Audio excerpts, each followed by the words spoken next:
आज शनिवार का दिन है जिस दिन अपन इस दरिद्रता से मिलने के लिए पीपल के पेड़ के नीचे आए हैं। हिंदू धर्म में ये दिन पीपल के वृक्ष के लिए पूजनीय होगा। जो भी शनिवार के दिन पीपल के वृक्ष की पूजन करेगा, दूध चढ़ाएगा या मिष्ठान का भोग लगाएगा, लक्ष्मी और नारायण उसके घर में प्रवेश कर जाएगा। लक्ष्मी और नारायण उसके घर में प्रवेश करेगा। पुराण की कथा कह रही है कि दुनिया के सारे तीर्थ नहीं जा सकते, पृथ्वी की सारी नदियों में स्नान नहीं कर सकते, पवित्र नदियों में आप स्नान नहीं कर सकते, या किसी भी तीर्थ में जाकर एक रात्रि भी विश्राम नहीं कर सकते, या हमने जिंदगी में कोई दान करा ना करा, कोई पुण्य करा ना करा, कोई सत्कर्म करा ना करा, कोई शास्त्र पढ़ा ना पढ़ा, कोई शास्त्र सुना ना सुना, उसके बाद भी शिव महापुराण की कथा कहती है कि एक दिन में अगर मात्र एक बार भी आप शंकर के शिवालय में प्रवेश कर गए या मंदिर में प्रवेश कर गए तो सारे तीर्थ, सारी नदियां, सारे सरोवर, सारी बावड़ी, सारे तालाब, सारे कुंड के स्नान का पुण्य, दान का पुण्य प्राप्त हो जाता है, केवल शिव तत्व को प्राप्त कर लेने। शिव महापुराण की कथा कह रही है कि घर में जो दिया होता है वो दीपक भी कोई साधारण नहीं होता, उस दीपक की भी महत्वता है, उस दीपक का भी वर्णन है। महाराज एक बात और बहुत अच्छे से सुनिएगा, शायद आपकी जिंदगी को सवार हो, शायद आपके जीवन को सवार हो। मेरी जीजियों, मेरे जीजाओं, मेरी बेटियों, बेटाओं, कभी मौका लगे शंकर भगवान के शिवलिंग के पास में आप बैठे हैं, यहां तक शास्त्र कहता है कि घर में अगर किसी को बहुत तेज बुखार आ गया है, बहुत तेज बुखार, और बच्चा उस बुखार में तप रहा है, बहुत तप रहा है, महाराज तुम जिस दिए में भगवान की आरती उतारते हो, जिस दिए से तुम भगवान की पूजन करते हो, कभी मौका लगे और आप पूजन करने के लिए गए,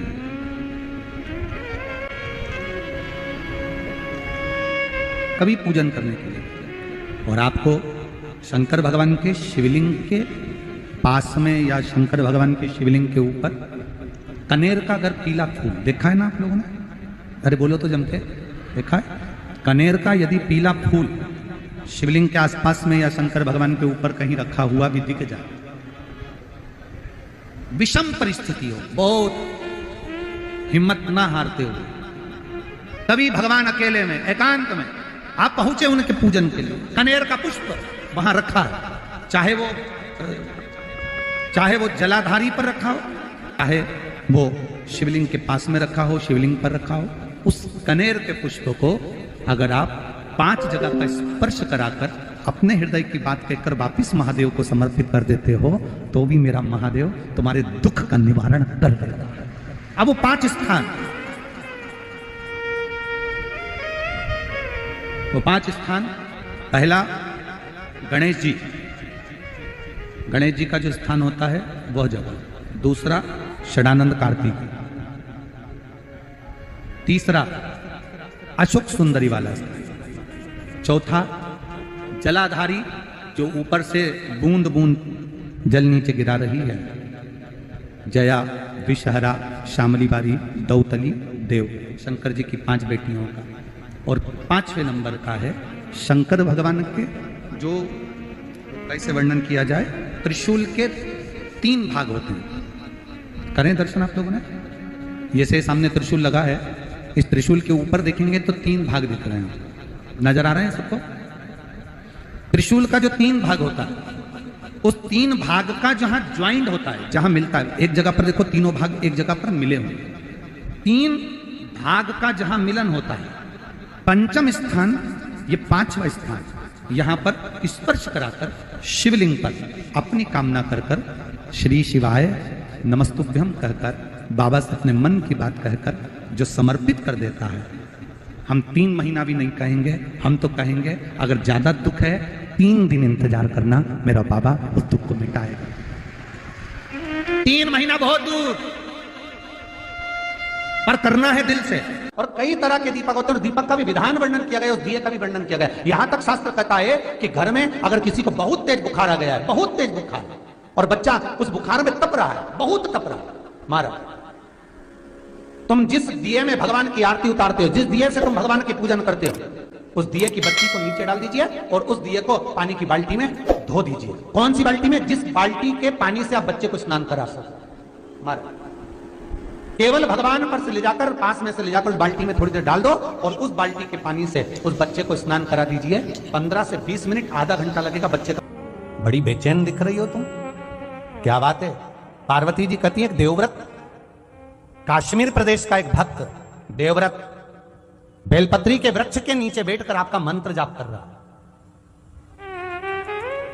मैं आपको जगाना नहीं चाहती थी, पर बेलपत्री के वृक्ष के नीचे लक्ष्मी झाड़ू लगाती है, सरस्वती वीणा बजाती है, इंद्राणी उस बेलपत्री के वृक्ष के नीचे जल का सींचन करती है, 33 कोटि देवी देवता उस बेलपत्री के वृक्ष की जड़ में विराजमान होते हैं।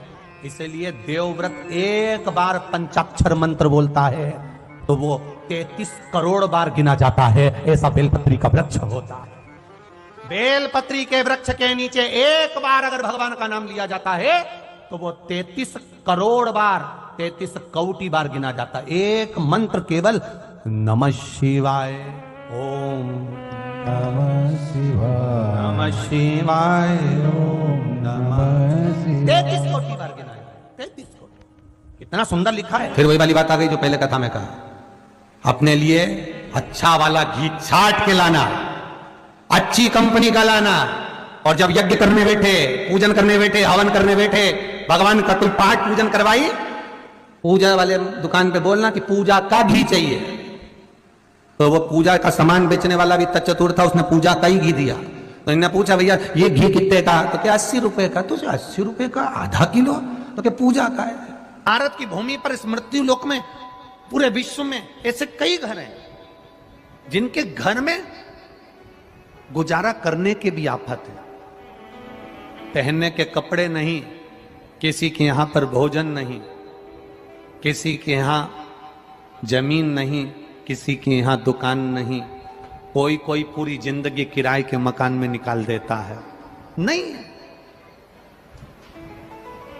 मेरा एक निवेदन है, इस कथा को जितने छत्रपति संभाजी नगर के श्रोता भाई बहन श्रवण कर रहे हैं उनसे निवेदन करूंगा, आप हाथ का ठेला लगा रहे हो, सब्जी का ठेला लगा रहे हो, फल का ठेला लगा रहे हो, धक्के की जिंदगी जी रहे हो, दरवाजे पर बैठे हो, कहीं ना कहीं तुम दास्य भाव की जिंदगी जी रहे हो, तकलीफ में जिंदगी जी रहे हो, बहुत दुख की जिंदगी जी रहे हो, बहुत कष्ट की जिंदगी जी रहे हो, उनसे केवल निवेदन करूंगा, 3 महीने 2 जगह पर जल चढ़ाना प्रारंभ कर दीजिए, केवल 3 महीने।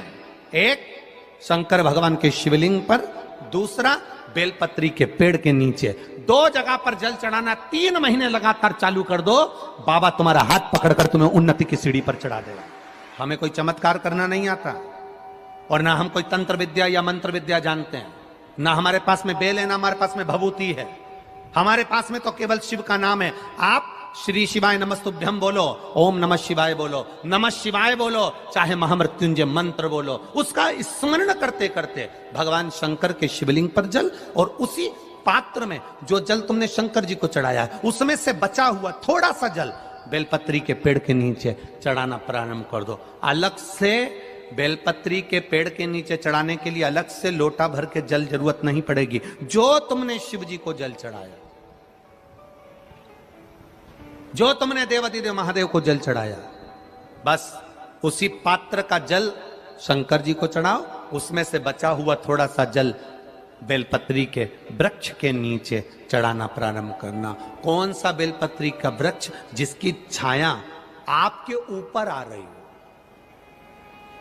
शिव महापुराण बड़ी सुंदर बात कहता है, ध्यान दीजिएगा। जिस बेलपत्री का पौधा तुम्हारे सिर का, और ये दोनों हाथ ऊपर कर लो, अपन खड़े हुए और खड़े होकर दोनों हाथ ऊपर करें, इतना बड़ा बेलपत्री का पौधा है, उस बेलपत्री के पौधे की पत्ती को कभी तोड़कर शंकर जी को नहीं चढ़ाना चाहिए। ध्यान रखना, कितना बड़ा पौधा। आप खड़े हो जाओ और खड़े होने के बाद आपका हाथ ऊंचा कर लेना। इतना बड़ा पौधा है, उस पौधे की पत्ती बेलपत्री को तोड़कर शंकर भगवान को कभी नहीं चढ़ाना। शंकर भगवान को उस बेलपत्री को, उस वृक्ष की पत्ती को तोड़ना चाहिए जो वृक्ष तुम्हारे हाथ से थोड़ा सा ऊंचा हो, जिसके लिए तुम्हें हाथ और ऊंचा करना पड़ रहा हो। जैसे एक बच्चा अपनी मां की गोद में बैठने के लिए दोनों हाथों से उचकता है, आवाज लगाता है, उचकता है, आवाज लगाता है, हाथ ऊपर करता है, तो मां उस बच्चे को गोदी में ले लेती है। उसी तरह उस बेलपत्री के वृक्ष की पत्ती तोड़ना चाहिए जिसने थोड़ी उन्नति कर ली हो, जो थोड़ा ऊंचा हो गया हो। तुम उसको पाने का प्रयास करो तो भगवान भी तुम्हें अपनी गोदी में ले ले। ऐसे वृक्ष की पत्ती तोड़। अब तुम छोटा सा पौधा, बिल्कुल जरा सा पौधा, उसी की पत्ती तोड़कर महादेव को चढ़ाओगे, ये श्रेष्ठता नहीं। यदि बेलपत्री का पेड़ आपके यहाँ है और मान लो कई लोग बेलपत्री गमले में लगाते हैं या छत के ऊपर लगा देते हैं, बेलपत्री का वृक्ष जो होना चाहिए वो घर के ठीक पीछे के भाग में, पीछे के भाग। या बेलपत्री का वृक्ष अगर पीछे नहीं है तो आप अपने घर से जब बाहर निकलते हैं तो राइट हैंड की ओर बेलपत्री का वृक्ष होना चाहिए। आप जब घर से प्रवेश कर रहे हैं, बाहर की ओर निकल रहे हैं, वो सुख का अनुभव करें। यदि घर से निकलते समय बेलपत्री का पेड़ लेफ्ट में अगर आता है, आप जिस घर से निकल रहे हो लेफ्ट में अगर बेलपत्री का पेड़ आता है तो आप 1 रुपए कमाएंगे, 1.25 रुपए खर्च होगा, पैसा हाथ में टिकेगा नहीं। घर में 10 लोग भी कमा रहे हैं तो पैसा घर में दिखेगा नहीं, आएगा जरूर, सारे काम होंगे पर टिकेगा नहीं। यदि लेफ्ट में, राइट भाग का बेलपत्री सुख का अनुभव। बेलपत्री का वृक्ष घर में लगाओ तो घर के पीछे के हिस्से में लगाना चाहिए, और ऐसी जगह नहीं लगाना कि जहां पर बेलपत्र में गंदा पानी जाए या कोई गंदी वस्तु उसके नीचे पड़े।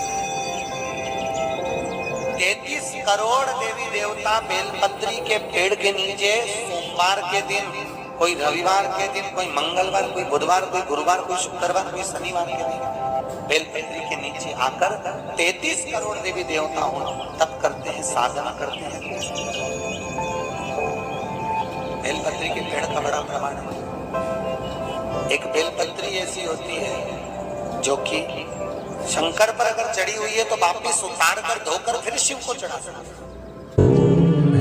किसी व्यक्ति से कोई काम करवाना है, वो काम नहीं कर रहा, कोई फाइल आगे नहीं बढ़ रही है, कोई कार्य अटक रहा है, या फिर कहीं रुपया पैसा अटक गया हो, नहीं निकल रहा हो, तो एक जल के पात्र में जल भरकर 5 बेलपत्री शिव जी को समर्पित कर कुंदकेश्वर महादेव का नाम लेकर एक सफेद पुष्प बेलपत्री के ऊपर जो शिव जी को चढ़ाई है उस पर समर्पित कर जल जो लेकर गए हो, अपनी उस कामना को कर कि मेरा ये कार्य अटक रहा है, ये कार्य नहीं हो रहा, कुंदकेश्वर महादेव का नाम लेकर धीरे धीरे जल की धार चढ़ाइए। और एक बात हमेशा याद रखना, फिर निवेदन कर रहे हैं, अच्छे से समझ लेना, शंकर जी पर जब जल चढ़ता है, शिव जी का जब अभिषेक होता है, शंकर जी पर जब जल चढ़ाया जाता है, दूध चढ़ाओ, जल चढ़ाओ, कुछ भी चढ़ाओ, पर एक बात का स्मरण अपने जीवन में होना कि इतने ऊपर से मत चढ़ाना कि जल चढ़े और छींटे आपके ऊपर। बहुत ध्यान दीजिएगा। हाँ, तो यहां तक वर्णन करा गया है कि शंकर जी का जल चढ़ा हुआ जहां से बहकर जाता है ना, उसको लांगा तक नहीं जाता। यहाँ लांगते हैं क्या? नहीं ना, परिक्रमा भी करेंगे तो वहीं से लौट कर वापिस इधर जाएंगे। शिव जी का जहां से जल बहकर जा रहा हो, चढ़ा हुआ जल जहां से बहकर जा रहा हो, उसको लांगा तक नहीं जाता। और कई लोग बड़े बड़े आनंद में शंकर जी पे इतनी ऊपर से जल चढ़ाएंगे तो वो छींटे पूरे अपने ऊपर आना चाहिए, शरीर पर आना चाहिए। नहीं नहीं, उसका दोष है महाराज, उसका दोष है।